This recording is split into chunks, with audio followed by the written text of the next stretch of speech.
What if Anakin Skywalker was trained by the Force itself? Our story begins in 41 BBY, where the two Sith Lords stood frozen in the oppressive darkness, their crimson eyes narrowed as the air around them seemed to grow heavier and colder. Something was profoundly wrong. Darth Plagueis tilted his head, the damp, still air filling his lungs as he steadied himself. Rising slowly from the ground, his hands trembled, not from fear, but from an overwhelming sense of uncertainty that gnawed at his calculating mind. Beside him, his apprentice, Darth Sidious, was equally shaken. The disturbance in the Force was unlike anything they had ever encountered, a rippling wave that sent shock after shock through their dark connection to the galaxy's lifeblood. Palpatine pressed his hand to his temple. His thoughts were racing. He reached throughout the Force, trying to make sense of the vergence they had felt. A power vast and unrestrained, yet utterly alien. He had spent years bending the Force to his will, manipulating the midichlorians in pursuit of immortality. But now the Force had pushed back. What chilled him most was not the rebellion itself, but the void it left in his awareness. Whatever have happened, whatever they have unleashed, was beyond even his comprehension.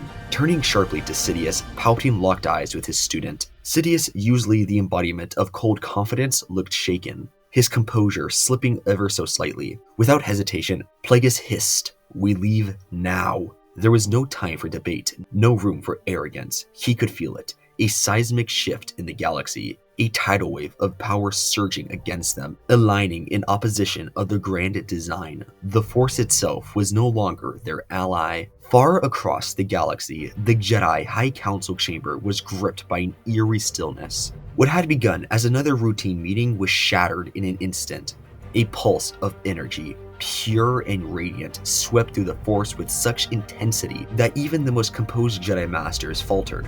It wasn't a presence of darkness. Far from it. It was something entirely different. A power born of light, unrestrained and unyielding. Yoda sat silently, his fingers tightened on his crane. He glanced towards Yaddle, who returned his look, her expression mirroring his alarm.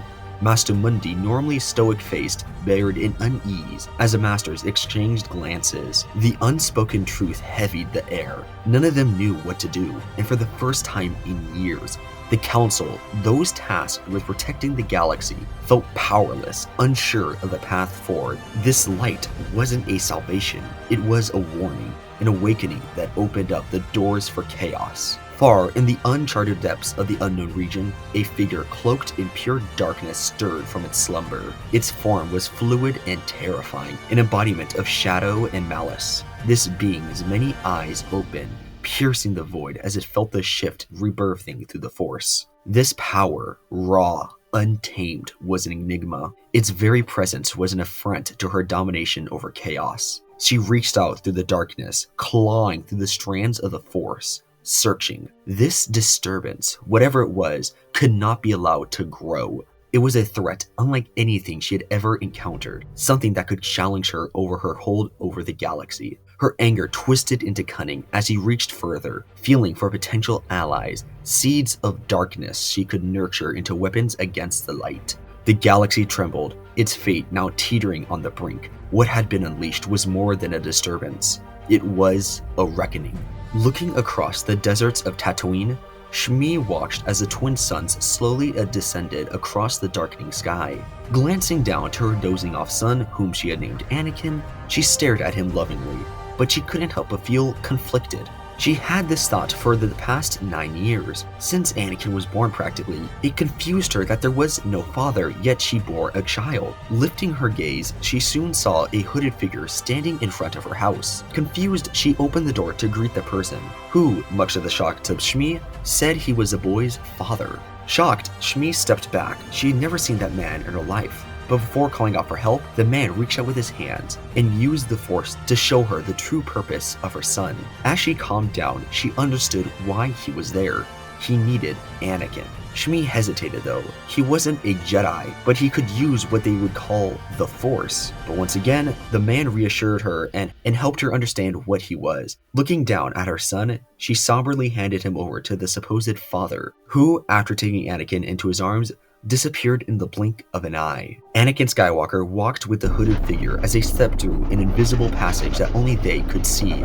Its edges pulsed with an unnatural glow that defied the laws of reality. As they passed through, the fabrics of time and space warped around them, pulling them into the realm of infinite light and shadow. Here, the familiar rules of the galaxy dissolved, replaced by an endless void where moments stretched and collapsed simultaneously. The air around them hummed with power, and the pair found themselves standing on a suspended plane, surrounded by a dimension that felt both eternal and fleeting. In this dimension, Anakin would grow up with the man, or more accurately, his father. Though he lacked the normal traits of a father, he had no physical form, and existed purely as light. He could not age, yet was timeless. He had claimed to existed since the very beginning, and even before that. He explained to Anakin that he existed in everything. He was the midichlorians, or the Force, as some would call him. As his father tried explaining all of this, Anakin was completely dumbfounded by everything. Where in the galaxy was he? Or was he even in the galaxy anymore? It all felt so surreal. He looked around and saw a place filled with light and unique life. Wandering through this strange plane, Anakin couldn't help but feel connected to everything.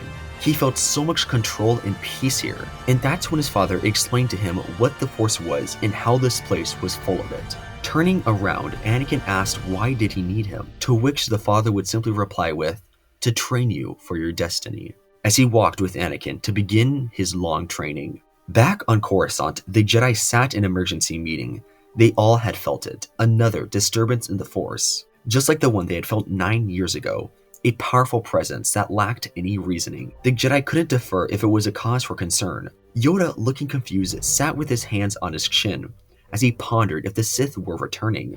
The darkness in the galaxy was indeed growing, especially since the disturbance 9 years ago. He could feel two different beings, one of pure light side and the other of dark. The whole ordeal confused him. It made no sense. But that's when he remembered something. He remembered a person who had met over a decade ago named Hugo Damask. He had given off the same dark presence that he had felt now, only this was far more pungent and elusive. Yoda wondered if maybe Damask had something to do with this. However, if he did or didn't was impossible to decide now, as, interesting enough, 9 years ago, Hugo Damask, alongside Senator Sheev Palpatine from Naboo, disappeared from the face of the galaxy and left no trace of their existence. This left the role of Senator to be filled by the former Queen of Naboo, Padme, who was one of the youngest senators in galactic history, sitting at only 14 years old. The mere thought of Damask confused Yoda. If he were to come to an answer, he would need to meditate on this. A lot. Standing atop the crimson sands of Korriban, Darth Plagueis inhaled deeply, letting the dry, suffocating air fill his lungs. The dark side coursed through him, potent and unrelenting. The very essence of this ancient Sith world saturated his every thought, but beneath its intoxicating allure, Plagueis felt it, a disturbance. The Force itself seemed to recoil, a silent warning of the cost of meddling with its deepest secrets. Shifting his gaze, he observed his apprentice, Darth Sidious, channeling his fury as he crushed massive boulders into dust with the Force. Sidious had grown into a formidable Sith, his anger sharp and seething, a perfect weapon for ambition and hatred. Plagueis' gaze drifted to the tombs of the Sith Lords, their decayed remains resting in eternal torment. Even from a distance, he could feel their rage and suffering, radiating like the heat of a burning star. This planet, their ancestral homeworld, was a crucible of power, a place where the dark side was most alive. Lost in thought, Plagueis pondered the paths he had chosen. If he had remained closer to the Republic, would Palpatine have risen to the role of Chancellor as he had schemed, or would he have been stricken down like many other weak-willed senators? He was aware of the hidden apprentice that Sidious took, a young Dathomirian Zabrak boy named Maul, but he was no longer an issue, as Plagueis had killed him shortly before leaving the Republic. But he wondered if that was part of Palpatine's plan to kill him. The endless possibilities turned in his mind until something snapped him back. Plagueis froze, Sidious did too. Both felt it, a tremor unlike anything they had ever known. Slowly, their gaze locked, an unspoken question hanged between them. What in the Force had they just sensed? As Plagueis opened his mouth to speak, the air shifted, heavy with an unspeakable presence. Something vast and unfathomable had woken, its terror rippling across the galaxy. Plagueis turned his head, his eyes narrowing as he settled on Sidious. The apprentice's expression was as unreadable as ever. For a fleeting moment, Plagueis wondered, was it him? And then it came, a cold wave of pure, suffocating darkness. Plagueis felt it, a being of incomprehensible malevolence stirring, rising from the void. The Force itself seemed to recoil in terror, something ancient, something that even the Sith of old would have feared. Something had returned. Years passed for Anakin, though in the real galaxy it was only a matter of months. And under his father's guidance, Anakin's power grew exponentially, and it shaped into the best version of himself. His father withheld nothing, sharing every secret of the Force, and ensuring that Anakin learned everything through both rigorous training and deep philosophical questions. Every day was a test, mentally, physically, and spiritually.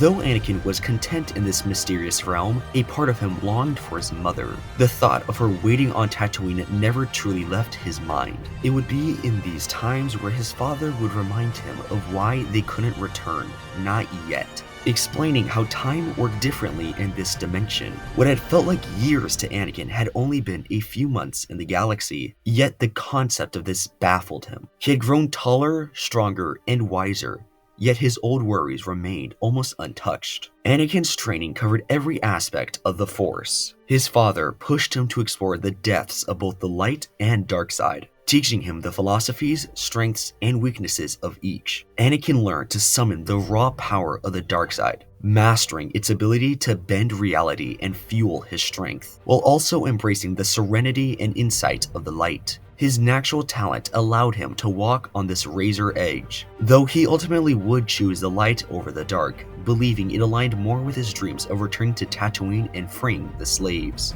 Despite this, the allure of the dark side never fully left him. It called to him in whispers, promising power that no one could ever challenge. But he would shut all of these thoughts out. Shortly after turning 18 years old, his father deemed him ready to begin lightsaber training. Unlike the Jedi who introduced lightsabers early on, his father had waited, wanting Anakin to understand the Force first. The lightsaber is merely an extension of your will, he had once said, not just a tool, but a reflection of your mastery over the Force and yourself. To create his lightsaber, Anakin was tasked with forging his crystal using only the Force. No tools, no shortcuts, just raw connection and focus. For over a year, he meditated in isolation, channeling the Force to shape the crystal. It was an excruciating process, one that tested his patience, strength, and resolve. And when he finally emerged, his lightsaber blade ignited, and it was a brilliant white glow, a symbol of his unique balance between the light and dark. His training with the weapon was no less demanding. For 5 years, Anakin trained tirelessly, devoting 15 hours every day to lightsaber combat. His father made him master every single form that there was to know, ensuring that he understood their principles, advantages, and limitations. Form 1 taught him the basics, Form 2 the elegance of precision, Forms 3 honed in his defensive strategies, Form 4 was acrobatic, but it was Form 5, Digem So, that resonated most deeply with him. Its philosophy of controlled aggression and counterattacks suited his natural power and relentless drive. By the end of his excruciating training, Anakin was unparalleled in combat. His blade moved with such speed and precision that even his father acknowledged that he had surpassed him. His training, however, wasn't limited to combat. Anakin was taught strategy, meditation, and how to sense the subtle currents of the Force in everything around him. His father often pit him against challenges that forced him to think beyond brute strength, whether that be solving impossible Force puzzles or battling illusions of ancient Sith or Jedi. Each trial left him stronger and more attuned to his surroundings. And by the end of his training, Anakin had become more than just a student. He was a warrior, a tactician, and a beacon of both light and darkness. But above all, he was ready. Though he still dreamed of returning to Tatooine to free the slaves, Anakin knew that his destiny was far greater. For now, he waited, honing in his skills and preparing for the moment when the galaxy would need him. Darth Plagueis shot awake, gasping for breath as he found himself surrounded by an endless void of darkness. The air was suffocating, thick with the dark side, an unrelenting presence of darkness. It was unlike anything he had ever felt, so potent it nearly crushed him. As his vision adjusted, he had spotted a figure in the shadows. It was his apprentice, Darth Sidious, standing unnervingly still, his eyes vacant yet shimmering with an unnatural rage. Before Plagueis could speak, Sidious looked back, his face twisted with fury as he ignited his crimson blade. Without hesitation, he charged forward, his attacks a relentless storm that forced Plagueis onto the defensive. Caught off guard by the sudden betrayal, Plagueis parried the onslaught and demanded to know what was happening, but Sidious said nothing, his cold, lifeless eyes staring back with unbridled malice. With a desperate burst of the Force, Plagueis shoved his apprentice back, trying to regroup, and that's when he saw her. Emerging from the void was Abeloth, her grotesque form illuminated by the eerie glow of her malice. The realization hit Plagueis all too late.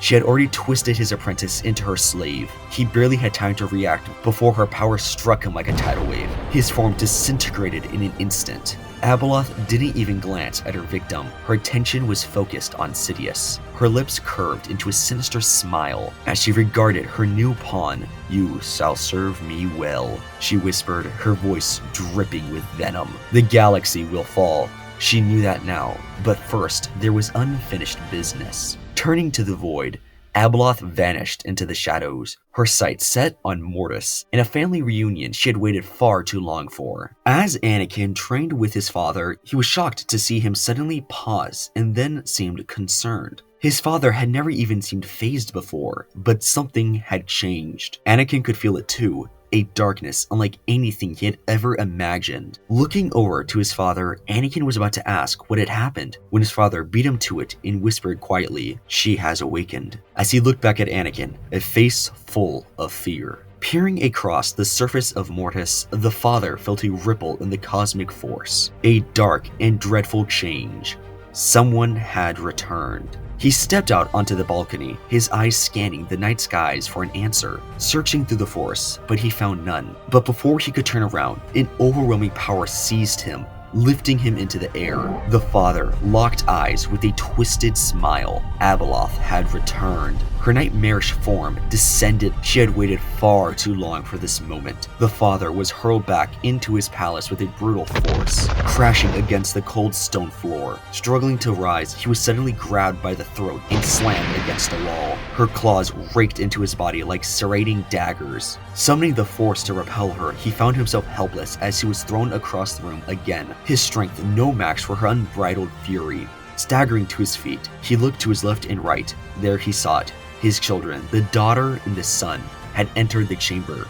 No, he thought, they cannot face her. But before he could act, he was slammed and forced onto the ground once more, and was forced to watch the nightmare unfold. Abeloth moved with horrifying speed, lunging at the daughter. Despite her desperate attempt to block with the Force, Abeloth shattered through her defenses as if they were nothing. Lifting the daughter high, she ripped her in half with merciless glee, hurling the broken remains to the corners of the room, leaving her to die in agony. As she bled out, alone, the son stood frozen, his face etched with horror, as Abeloth began circling him like a predator savoring its prey. He wanted to scream, he wanted to demand her to stop, but he couldn't do anything. Suddenly, she grabbed the father by the throat, locking eyes with the son, as she placed his hand on his head and ripped the father's head from his body in one swift, chilling motion. Before the son could react, Abeloth seized him and forced him to gaze upon his once mighty family, now reduced to lifeless ruins strewn across the chamber. "This is your fate," she hissed, her grip tightening. With a deliberate cruelty, she crushed his skull slowly, savoring every scream and every moment of his demise. The gods of Mortis were no more. Abeloth had returned to claim her throne of chaos. Yoda was thrown back. Never in his life had he felt such pain and suffering. The Force was thrown out of balance. The light were crippled. The Force itself was in pain. Yoda rushed and called an emergency meeting, but was stopped by the council members Qui-Gon Jinn and Dooku, who had also felt the disturbance in the Force and insisted they knew what had happened. Wasting no time, Qui-Gon explained everything he could, and told Yoda how a prophecy long forgotten was finally being fulfilled, and a chosen one will emerge. But the path of which it will occur was far darker than any of them could ever imagine. Hearing this, Yoda stopped, and suddenly pulled out his comlink and it ordered an immediate evacuation of the entire planet, sensing that something was approaching Coruscant, something of pure evil. Breathing in the death, suffering, and darkness, Abeloth forced her new student, Darth Sidious, to endure endless torture in the dark side, purging him of any weaknesses he may have still had. While it completely shattered his mind, he grew unmatched in the dark side, a true Sith Lord. Looking to the now gray sky, Abeloth grabbed Sidious as they began their conquest against the galaxy. Anakin stood before his father, the weight of destiny heavy in the air. Though he had spent over 15 years in this strange dimension, only 1 year had passed in the galaxy he had once called home, and in that time, something ancient and dark had awakened. Turning to his father, Anakin's voice was shaky but resolute as he asked for permission to leave. His father's heart wavered, not wanting to part with his son, yet knowing that this moment was inevitable. "You are meant for this," he finally said, his voice filled with both sorrow and pride. With a solemn nod, he opened the portals back to the main galaxy, the swirling energy illuminating Anakin's determined face. Hesitating for a second, Anakin looked around one last time before stepping through, vanishing into the unknown to confront the darkness and fulfill his destiny. Watching the endless streams of evacuation shuttles leaving Coruscant, Yoda paced anxiously around the Jedi Council room. The planet's population was far too immense, trillions spread across 5,000 levels, and he knew evacuating even the smallest fraction of them would take weeks. Luckily though, half of the Jedi had already begun their departure, including Master Qui-Gon Jinn and Dooku, who had volunteered to oversee the evacuation. As Yoda stared into the sky, lost in grim thought, Master Ki-Adi-Mundi entered. His expression alongside his massive forehead was tense. "Master Yoda," he said, "our scanners have detected something massive." Before Yoda could respond, the Force trembled. A twisted, monstrous figure emerged in the distance. Lifting her arms to the heavens, Abeloth had arrived. Instantly, the remaining shuttles in the atmosphere imploded in a fiery burst, their passengers inside instantly annihilated. Without pause, she unleashed her fury on the planet itself, awakening long-dormant volcanoes, causing them to erupt. Rivers of molten fire erupted from the surface, obliterating the first 1,000 levels in an instant and incinerating everyone inside of them. The air thickened with darkness as Abeloth's corrupting power spread, driving the remaining population into madness. It was so pungent that Mundi fell dead in an instant. The sheer force of her will pressed against Yoda's mind, nearly breaking him. He fought to remain steady, but his focus was soon shattered when a crimson blade slashed past him. Barely grazing his ear, Yoda flipped backwards, turning to see Sheev Palpatine, the former senator of Naboo, but now unmasked as a Sith Lord. His face twisted with malice. Sidious charged at Yoda. His strikes were a relentless storm of fury. Yoda, who this should have been an easy match for, struggled to hold his own ground, deflecting the Sith's attack while simultaneously resisting the overwhelming darkness emanating from Abeloth. Each blow drained him. Every moment threatened to break his concentration, and despite his immense power, Yoda faltered, and a final strike sent him crashing to the ground, dead. Looking around, Sidious realized his job was now done. As he departed, Abeloth turned her attention to the planet's core, and with a single motion, she reached into the very heart of Coruscant and crushed it with her dark power. The ground trembled violently before Coruscant erupted in a blinding explosion, shattering into nothingness in mere seconds. Abeloth floated above the destruction, looking upon what used to be the galaxy's heart, her monstrous form a silhouette against the dying light of the galaxy's former heart. The beginning of the end had begun. Dooku sensed this and nearly fainted. His former student, alongside every other Jedi, were not so lucky, as he, alongside every other Jedi, passed out because of the death and destruction. Chances are they were probably the last Jedi in the entire galaxy, as theirs and about 4 other shuttles managed to jump into hyperspace before that monster had arrived. Once all the Jedi were accounted for, only 80 or so members remained. Dooku sensed this and redirected the shuttle's course from Ilum to Tython, where they would regroup and form their final stand. As Anakin stepped through the portal, a wave of horror washed over him.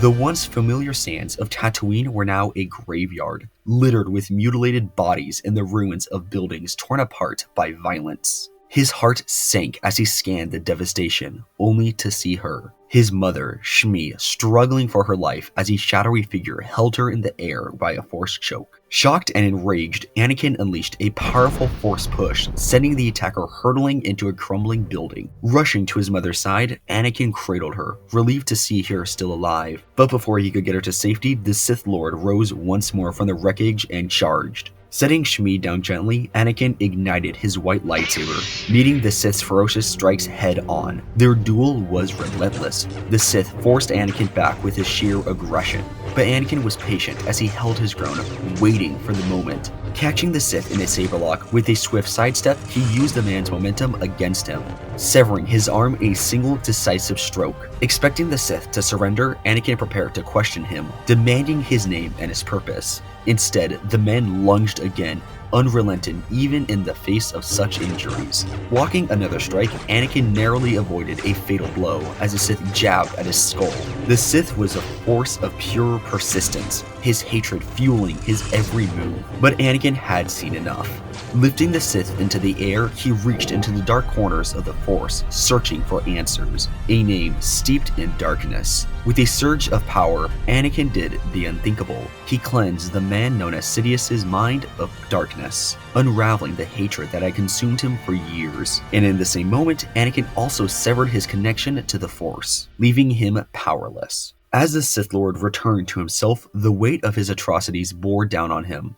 No longer blinded by rage or the dark side, Sidious looked at the carnage surrounding him with fresh eyes. And rather being filled with a sense of pride, he instead was felt with horror. The pain, the death, the devastation, it all overwhelmed him. Confused and broken, the man once known as Darth Sidious stumbled towards a nearby shuttle. For the first time in his life, he truly felt the weight of the lives he had taken, and it crushed him. Without a word, he fled the planet, vanishing into the unknown regions for the rest of his life, hoping to seek refuge from the nightmares he had unleashed in the man he had become. Anakin watched him go, his mother safe in his arms. However, he also knew that the galaxy had shifted in a way no one could have foreseen. As Anakin and his mother finally reunited, Anakin could feel something was majorly off with the balance of the Force. He had known that the monster known as Abloth had awoken, but he was unaware of just how powerful she was. And that was until he visited over a dozen planets and saw what remained of them. Ryloth, Sereno, Alderaan, Geonosis, Raxus, and so many more, all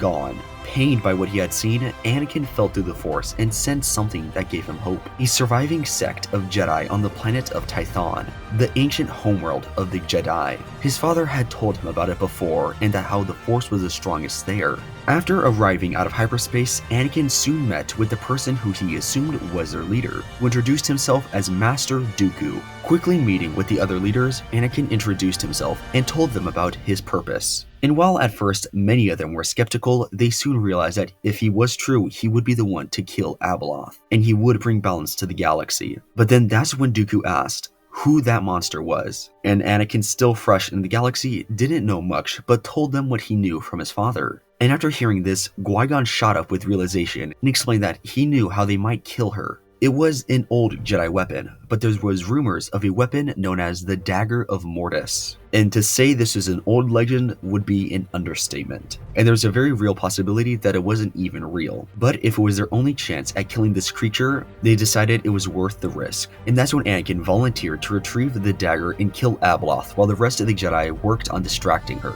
But when Dooku asked how they would even manage to not die by the sheer power of her darkness, Anakin told them to not worry, as he would give them each a piece of his power to help protect them. Dooku and Qui-Gon looked at each other. They didn't like the plan, but they knew it was the only one they had. So they agreed, and mere moments later, Anakin left once more. Dooku looked up to where Anakin's shuttle had just jumped into hyperspace. He wondered what would have happened if he was raised as a Jedi. He laughed a little. The young man seemed so reckless yet eager. It reminded Dooku much of himself. And before he even had time to question if Anakin had lied about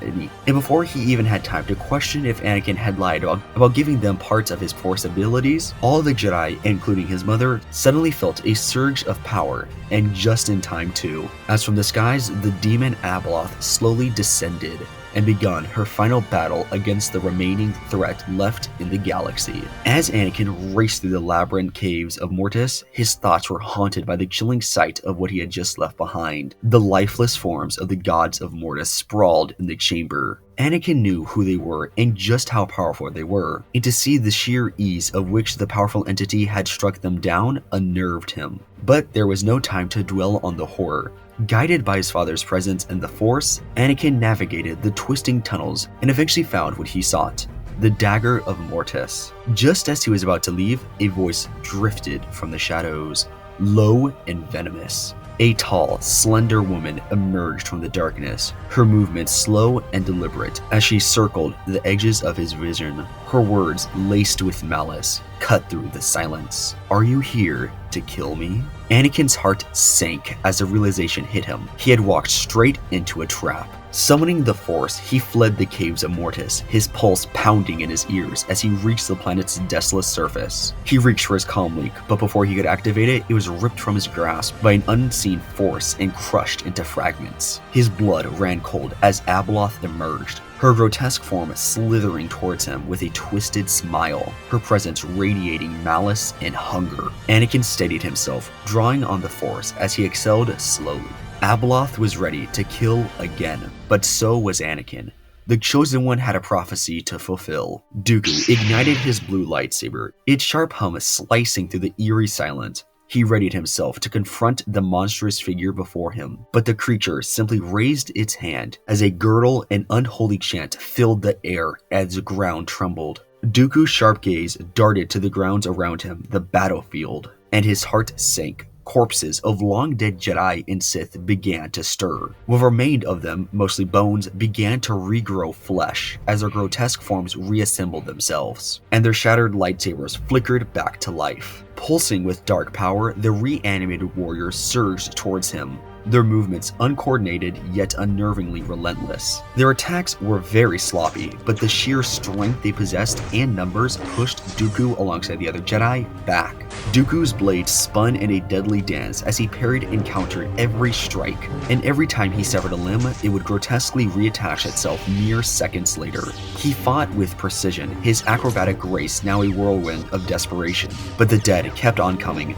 Not far away, Qui-Gon and the other Jedi were locked in their own brutal struggle. The relentless tide of the undead warriors thinned their numbers as their comrades fell to the feral onslaught. Despite their losses, the Jedi regrouped, their unity and resolve unwavering. Through grit and sheer determination, they managed to push back through the horde, reaching Dooku, who was on the brink of being overwhelmed. Together, the Jedi rallied as a symphony of lightsabers clashed against the undead as the group fought as one, carving a path through the relentless dead. With their combined power, they turned their focus towards Abeloth, summoning the Force to immobilize her. And for a brief moment, to everyone's shock, it seemed as if victory was within their grasp, until the horrifying truth revealed itself, as the monstrous figure before them dissolved into a mist, an illusion of Abeloth's design. Her presence remained on Mortis, chilling and oppressive, as her laughter echoed throughout the caverns. From the shadows, more corpses stirred, rising once again, their flesh reanimated and their bones cracked back into place as the dead advanced. Stronger and more numerous than before, the nightmare was far from over. The battle between Anakin and Abeloth erupted with the ferocity of a dying star, the clash of ultimate power that had shattered the boundaries of Mortis itself. An abomination born of chaos and the dark side towered over the Chosen One, her grotesque form withering unnaturally, her many faces twisted into malevolent grins as the black tentacles of energy oozed from her, wrapping around the very air around her. Anakin, the embodiment of the Force's will, stood firm, his lightsaber ignited and his resolve unshaken. "You think you can challenge me, little boy?" Abeloth hissed, her voice echoing the screams of the damned. "I have devoured gods. You are nothing." Before Anakin could respond, she lashed out, her hands snapping forward. Invisible claws of dark energy wrapped around his throat, lifting him off the ground into a crushing force choke. Anakin's hands clawed at his neck as he struggled for air, but he quickly centered himself. Drawing on the Force, he broke free with an explosive telekinetic burst that sent Abeloth skidding back. Not wasting a second, Anakin surged forward, his lightsaber flashing as he unleashed a fury of Form 5, 7, and 3 strikes. A flurry of Form 2, 4, 5, and 7 strikes, primarily Form 5. Each swing was calculated, designed to overpower, but Abeloth countered with terrifying speed. Her talons moved like shadows, deflecting his blade as she cackled. With the flick of her wrist, she sent him flying into the air. But Anakin twisted mid-flight, landing gracefully and hurtling a massive boulder at her with the Force. Abeloth shattered the boulder with a wave of her hand, the shards turning to dust before they could even touch her. "You'll have to do better than that," she sneered, raising her arms as she summoned a swirling storm of dark-side energy. The ground crackled as the sky sent down bursts of lightning, and rising into jagged spires around her. Anakin's eyes narrowed as he quickly activated Tutamenis, absorbing the waves of lightning she hurled at him. The effort it required was immense. Sweat dripped down from his face as he held steady. Abeloth's smile faltered when she realized her power was being neutralized. Snarling, she extended her arms, pulling debris from the environment and launching it at him like missiles. Dodging and deflecting with his lightsaber, Anakin closed the distance between them, his hands outstretched, and Abeloth froze mid-attack. Her limbs locked as Anakin gripped her with a powerful Force choke. Her laughter persisted though, sending a chill down Anakin's spine. "You dare to use my own power against me?" she rasped, and with a roar, she broke his hold, reversing the attack and slamming him into the ground with a crushing telekinetic wave. Anakin groaned but rolled aside just before a massive clawed hand struck where his head would have been. He retaliated by summoning a Force whirlwind, lifting Abeloth into the air and smashing her into a nearby wall. As her back slammed into the wall, she retaliated with a banshee-like scream that distorted reality itself, sending Anakin reeling as his visions blurred. Seizing the moment, Abeloth rose into the air, her body splitting and reforming into grotesque shapes as she summoned rivers of molten lava from the ground. The heat was suffocating, the air thick with ash. But Anakin leapt from rock to rock, narrowly avoiding the fiery death below. Lightning rained from the skies, each bolt aimed with surgical precision. One struck just millimeters away from him, and the force of the blast sent him tumbling. "You are nothing but a pawn of destiny," Abeloth shrieked, her voice like a catacomb of hatred. She launched herself at Anakin, her claws slashing wildly. He ducked, sidestepped, and then countered with a Force-enhanced punch to her gut, sending her staggering. Reaching into his robes, Anakin drew the dagger of Mortis. Abeloth's eyes widened as he lunged at her, slashing her arm. Black ichor oozed from the wound as she howled in rage. She unleashed a torrent of Force lightning at him, the bolts pulverizing the ground beneath him and sending shockwaves that toppled nearby spires. Anakin absorbed what he could using Tutamenis, but staggered as the raw power overwhelmed him. Gritting his teeth, he channeled the Force into his own body, his strength surging as he deflected the remaining energy. With a mighty leap, he flipped over her, his lightsaber carving a fiery arc as he aimed it at her neck. Abeloth twisted unnaturally, evading the blow, and retaliated with a backhand that sent him hurtling into the temple walls. Anakin barely regained his senses in time to dodge her next strike. With lightning-fast reflexes, he grabbed her arm, spun her around, and drove the dagger towards her chest. Abeloth screamed as the blade pierced her shoulder, black energy spilling from the wound. Desperation flickered in her many eyes as Anakin pressed his advantage. Using the Force, she screamed at Anakin, "You cannot defeat me," her voice crackling with fear and fury, as she ripped the dagger from Anakin's hand and drove it into his chest. Anakin let out a gasp for air, stumbling back. Anakin said, his voice cold and steady, "But the Force can't." Abeloth roared, her body distorting and expanding as she summoned the last reserves of her power. The ground beneath them split open, rivers of lava pouring forth, and the sky above erupted into storms of lightning. The entire planet seemed to convulse with her wrath. Anakin, undeterred, leapt to the high ground, dodging bolts of energy as he closed the gap between them. The pain was excruciating, and with one final push, he ripped the dagger out of his chest as he plunged it into her skull. Abeloth froze, her form trembling as she let out a blood-curdling scream. Her body began to glow with an intense, blinding light, crackling and splintering as raw Force energy erupted from within.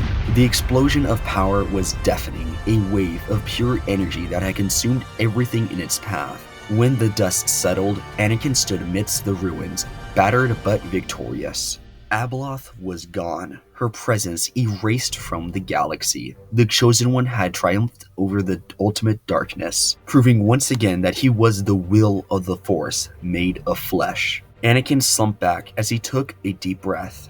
He had done it. The galaxy was saved. However, as he glanced down, he saw that his chest was opened. His time was up.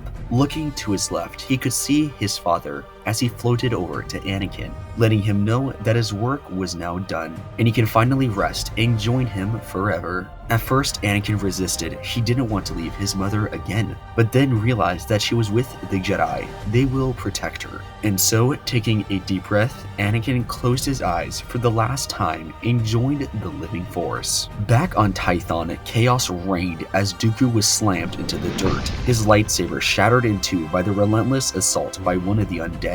The creature loomed over him, its skeletal form glowing with the malevolent energy, poised to deliver the final killing blow. Quickly rolling out of the way, Dooku delivered a powerful force push, sending the monster crashing into the sides of one of the abandoned temples.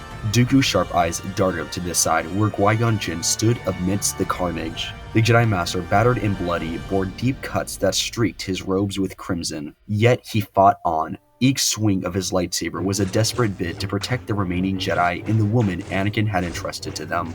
But it was clear that Qui-Gon was nearing his limit. And then one of the undead grabbed his hand and crushed it alongside his lightsaber. Crying in pain, Qui-Gon uppercutted the undead with his bare fist, and with one last cry of defiance, he threw his lightsaber and lunged at the nearest undead warrior, grappling it with his bare hands. His strikes were fierce but futile against the cold, unyielding husks. The other corpses closed in, their lightsabers humming with unnatural energy as they prepared to finish him. Suddenly, everything stopped. The undead froze in place, their weapons mid-swing as if seized by an invisible force. Then, without warning, their bodies began to disintegrate as if they were Thanos snapped out of reality. Collapsing into ash and dust, it was as if they never even existed, their remains falling silently to the blood-soaked ground. Dooku struggled to rise, watching the spectacle with wide eyes. He had done nothing. None of them have. His confusion quickly gave way to understanding as a ripple in the Force swept through him. He had felt it, a massive shift, a void where unrelenting darkness had once stood. Abeloth was gone. Anakin had done the impossible, but Dooku realized that this victory came at a cost. Dooku's sharp senses detected it. A fracture in the Force, a wound that carried Anakin's essence. The price of ending Abeloth's reign of terror has been steep, and while the battle was indeed over, Dooku feared what it had taken from the Chosen One, but then realized that he was now one with the Force, all around them. The dust of the undead settled around them, but the weight of what had transpired hung heavy in the air. The nightmare had ended, but its scars would remain forever. Following this, the galaxy would enter a stage of rebuilding. Trillions of lives were lost in the rampage of Abeloth, and dozens of planets were completely destroyed. But the remaining planets would rebuild, and the Jedi Order, under the control of Grandmaster Dooku and Qui-Gon, and the remaining Jedi Order with their surviving 38 other members, would help enter the galaxy into an era of peace. And this peace would last for the rest of the time, as the Sith were finally gone for good. And that is what if Anakin was trained by the Force itself. Thank you all so much for watching today's video, and a very special thank you and happy birthday to Yayo Hernandez. This video was dedicated to you, and I really hoped you loved this. And thank you all of you so much for your endless support. This has been truly amazing. Also, let me know your birthdays in the comments down below so we can celebrate them in future videos. And if you made it this far, it truly would mean the world to me if you could like and subscribe. Thank you all so much for watching today's What If, and with that, my fellow Star Wars nerds, may the Force be with you always.